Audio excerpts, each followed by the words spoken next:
మీ ఎలాంటి వ్యాపార ప్రకటనలకైనా వెంటనే మా ఛానల్ సంప్రదించండి. 2025 నవంబర్ మాసంలో మకర రాశి వారి యొక్క మాస ఫలితాలు. ఈ మకర రాశి వారికి ఈ నవంబర్ మాసం అదృష్ట మాసంగా చెప్పుకోవచ్చు.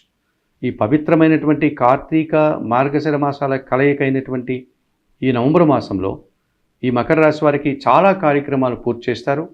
శుభ కార్యక్రమాల నిర్వహణ జరుగుతుంది. కొత్త కార్యక్రమాలు ప్రారంభిస్తారు. వ్యాపారాభివృద్ధి కానీ, ఆర్థికాభివృద్ధి కానీ, బ్యాంకు లావాదేవీలు కానీ, వ్యవసాయ రంగంలో లాభాలు కానీ రావడానికి అనుకూలత కనిపిస్తుంది. విదేశీ వ్యవహారాలు కాస్త ప్రతికూలంగా ఉన్నాయి. కొన్ని ఇబ్బందులు రావడానికి కూడా మీకు కనిపిస్తుంది తప్ప చాలా వరకు సానుకూల వాతావరణం కనిపిస్తుంది. ఈ పవిత్రమైనటువంటి కార్తీక మార్గశిర మాసాల కలయికైనటువంటి నవంబర్ మాసంలో తప్పనిసరిగా మీరు సుబ్రహ్మణ్య స్వామి ఆరాధన, ఈశ్వర ఆరాధన చేసుకోండి, ఈశ్వర దర్శనం చేసుకోండి. అలాగే గణేశుని దర్శనం చేసుకోవడం వల్ల మరింతగా మంచి ఫలితాలు రావడానికి, అనుకూల వాతావరణం ఏర్పడడానికి అనుకూలత కనిపిస్తుంది. 2025 నవంబర్ మాసంలో మకర రాశి వారు ప్రధానంగా సూర్య భగవానుడు, కుజుడు, బుధుడు, గురువు, శని ఈ 5 గ్రహాలను అనుకూలంగా మీరు పొందడానికి అవకాశం కనిపిస్తుంది. అనుకూలంగా సంచరిస్తూ ఉన్నాయి. ఈ గ్రహాల 5 కూడా అనుకూలంగా సంచరించడం వల్ల మీరు సానుకూల వాతావరణాన్ని ఎక్కువ శాతం 60-70% సుఫలితాలు పొందడానికి మీకు మంచి అవకాశంగా చెప్పుకోవచ్చు. ప్రధానంగా అష్టమాధిపతి అయినటువంటి సూర్య భగవానుడు ఈ నెలలో దశమ లాభభావాల్లో అనగా తుల, వృశ్చిక రాశుల్లో సంచరించడం వల్ల మకర రాశి వారికి అధికారుల అండదండలు పుష్కలంగా లభిస్తుంది. అధికారుల సహాయంతో మీరు నూతన ఉద్యోగాలు కానీ, ఉన్న ఉద్యోగంలో పదోన్నతులు కానీ, అలాగే మీరు ఆర్థిక పరంగా బలాన్ని పుంజుకునే విధంగా ముందుకు వెళ్తారు. వ్యాపార సంబంధమైన విషయాల్లో రాజకీయ నాయకుల యొక్క సహాయంతో కానీ, అధికారుల సహాయంతో కానీ, ప్రభుత్వ సహాయంతో కానీ మీరు ముందుకు వెళ్ళడానికి అవకాశం కనిపిస్తుంది. రాజకీయ నాయకులకి నూతన పదవులు రావడానికి అవకాశం కనిపిస్తుంది. తండ్రి నుంచి ఆస్తిపాస్తులు కానీ, ఆదాయం కానీ అందుకుంటారు. అలాగే వ్యవసాయ రంగంలో మంచి లాభాలు అందుకోవడానికి కూడా సానుకూలత కనిపిస్తుంది. ప్రభుత్వం నుంచి కూడా సహాయం పొందడానికి అనుకూలంగా ఉంది అని చెప్పుకోవచ్చు. ముఖ్యంగా వృత్తి ఉద్యోగాల్లో ఉన్నటువంటి వారికి పదోన్నతులు కానీ, లేకపోతే ఆదాయం పెరగడం కానీ, ఇంక్రిమెంట్ రావడానికి కానీ అనుకూలంగా కనిపిస్తుంది. ఇక మకర రాశి వారికి చతుర్థ లాభాధిపతి అయినటువంటి కుజగ్రహం లాభములో వృశ్చిక రాశిలో సంచరించడం వల్ల వీరికి కుటుంబం కోసం నూతన వస్తువులు కొనుగోలు చేయడం, ముఖ్యంగా భూములు కొనుగోలు చేయడం, వాహనాలు కొనుగోలు చేయడం, అలాగే వ్యవసాయ రంగంలో మంచి లాభాలు ఆర్జించడం, రియల్ ఎస్టేట్ రంగంలో పనిచేసే వారికి ఎక్కువ లాభాలు రావడానికి కూడా అనుకూలత కనిపిస్తుంది. వ్యవసాయ రంగంలో కూడా మంచి లాభాలు రావడానికి అనుకూలత కనిపిస్తుంది. అలాగే షష్టమ భాగ్యాధిపతి అయినటువంటి బుధుడు ఈ నెలలో లాభంలో వృశ్చిక రాశిలో సంచరిస్తున్నాడు కనుక వ్యాపారాభివృద్ధి బాగుంటుంది, ఆర్థికాభివృద్ధి బాగుంటుంది, బ్యాంకు లావాదేవీలు బాగుంటాయి. పోటీ ప్రపంచంలో మీదైనటువంటి శైలిలో మీరు మంచి విజయాలను సాధించుకోగలుగుతారు. నూతన ఉద్యోగాలకు కానీ, ఉన్న ఉద్యోగంలో పదోన్నతులకు కానీ అవకాశం కనిపిస్తుంది.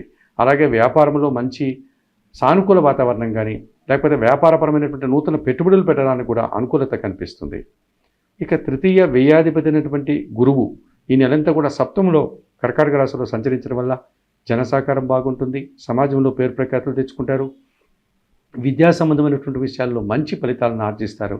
మీరు చేసే పనికి మంచి గుర్తింపు, పేరు ప్రఖ్యాతులు, సమాజంలో పేరు ప్రఖ్యాతులు రావడానికి అనుకూలత కనిపిస్తుంది.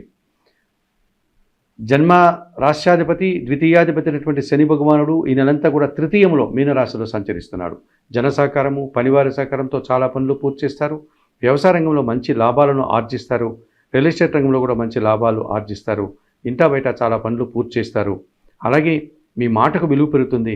కుటుంబంలో కొన్ని నూతన కార్యక్రమాలు ప్రారంభిస్తారు. కుటుంబపరమైనటువంటి సౌఖ్యాన్ని మీరు అందుకోగలుగుతారు. 2025 నవంబర్ మాసంలో మకర రాశి వారికి సూర్య భగవానుడు, కుజుడు, బుధుడు, గురువు, శని ఈ 5 గ్రహాలు అనుకూలంగా సంచరిస్తున్నాయి. ఎక్కువ లాభాలని ఆర్జించేటువంటి పరిస్థితి మీకు కనిపిస్తుంది.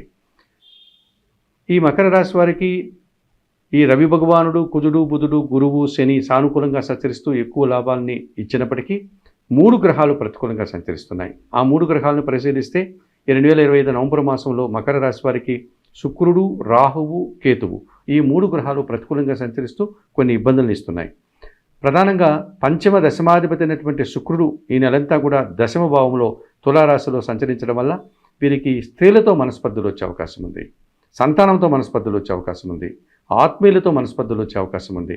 ముఖ్యంగా వృత్తి ఉద్యోగ వ్యాపారాల్లో పనిభారం పెరుగుతుంది, శ్రమ అధికమవుతుంది, ఖర్చులు పెరిగిపోతాయి, మనస్పర్ధలు, అభిప్రాయ భేదాలు, చిన్న చిన్న అవమానాలు ఎదుర్కోవాల్సినటువంటి వాతావరణం ఇంటా బయట కూడా స్త్రీల వల్ల అశాంతికి గురయ్యేటువంటి పరిస్థితి మీకు కనిపిస్తుంది.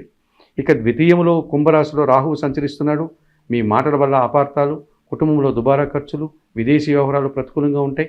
నూతన వ్యక్తుల వల్ల, నూతన వ్యాపారాల వల్ల, నూతన ఉద్యోగాల వల్ల మీరు ఇబ్బందులను ఎదుర్కొనే పరిస్థితి మీకు కనిపిస్తుంది.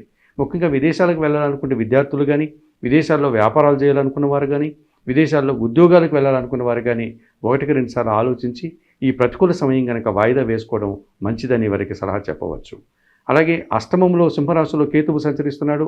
అశాంతి, నిరాశ, ఏ కార్యక్రమం చేద్దామన్నా ఆటంకాలు ఎదుర్కోవడం, అభిప్రాయ భేదాలు రావడం, కుటుంబపరమైనటువంటి సమస్యలు అధికమయ్యేటువంటి పరిస్థితి మీకు ఈ మాసంలో కనిపిస్తుంది అష్టమ కేతు వల్ల. ఈ విధంగా 2025 నవంబర్ మాసంలో ఈ మకర రాశి వారికి పంచమ దశమాధిపతి అయినటువంటి శుక్రుడు, ద్వితీయంలో ఉన్నటువంటి కుంభరాశిలో రాహువు, అష్టమంలో ఉన్నటువంటి సింహరాశిలో కేతువు ప్రతికూలంగా సంచరిస్తూ మిమ్మల్ని ఇబ్బందులు పెట్టేటువంటి పరిస్థితి కనిపిస్తుంది. తప్పనిసరిగా ఈ 2025 నవంబర్ మాసంలో ఈ మకర రాశి వారు ఈ 3 గ్రహాలకి ప్రతికూల పరిహారాలు నిర్వర్తించుకోవాల్సినటువంటి అవసరం కనిపిస్తోంది. ఇందులో ప్రధానంగా ఈ అష్టమ కేతు దోషం నుంచి బయటపడడానికి, అలాగే ద్వితీయ రాహు దోషం నుంచి బయటపడడానికి తిరుమల పుణ్యక్షేత్రానికి అతి సమీపంలో, అనగా తిరుపతి పట్టణానికి అతి సమీపంలో ఉన్నటువంటి శ్రీకాళహస్తీశ్వర ఆలయానికి వెళ్ళండి. అక్కడ వాయులింగేశ్వర క్షేత్రం ఉంది. ఆ క్షేత్రంలో శ్రీకాళహస్తీశ్వర స్వామిని, జ్ఞానప్రసన్న అమ్మవారిని, ఆ ఆలయంలో ఉన్నటువంటి ప్రధానంగా శైవ గురువు అయినటువంటి ఆది గురువు అయినటువంటి దక్షిణామూర్తి దర్శనం చేసుకొని ఆ శ్రీకాళహస్తీశ్వర ఆలయంలో విశేషంగా నిర్వహించే రాహుకేతు పూజలు నిర్వర్తించుకొని రండి. అంతటి దూరం వెళ్ళలేని వారు ప్రతినిత్యం గణపతి ఆరాధన చేయండి, గణేశాష్టకం చదువుకోండి, గణపతికి గరికమాలను సమర్పించండి, ఉలవలను బాగా ఉడికించి బెల్లం పొడితో కలిపి గోవులకు ఆహారంగా దానం చేయండి. ఈ రకంగా చేయడం వల్ల అష్టమకేతు దోషం నుంచి మీరు బయటపడడానికి అవకాశం ఉంటుంది. అలాగే ద్వితీయంలో రాహు సంచరిస్తున్నాడు కనుక కనకదుర్గాదేవి అమ్మవారిని కానీ, చాముండేశ్వరి అమ్మవారిని కానీ దర్శించండి. శ్రీదేవి ఖడ్గమాలా స్తోత్రం ప్రతినిత్యం చదువుకోండి. అలాగే ఎర్రటి పండ్లను దానం చేయండి. ఇక దశమ శుక్రదోషం నుంచి బయటపడడానికి మహాలక్ష్మి అమ్మవారిని శుక్రవారం రోజు సందర్శించండి. ప్రతిరోజు కనకదార స్తోత్రం చదువుకోండి. అలసందలు అనగా బొబ్బర్లను శుక్రవారం రోజు పేదవారికి కానీ, పేద బ్రాహ్మణులకు కానీ దానం చేయడం వల్ల ఈ 2025 నవంబర్ మాసంలో మకర రాశి వారు మరింతగా మంచి ఫలితాలను అందుకోగలుగుతారు.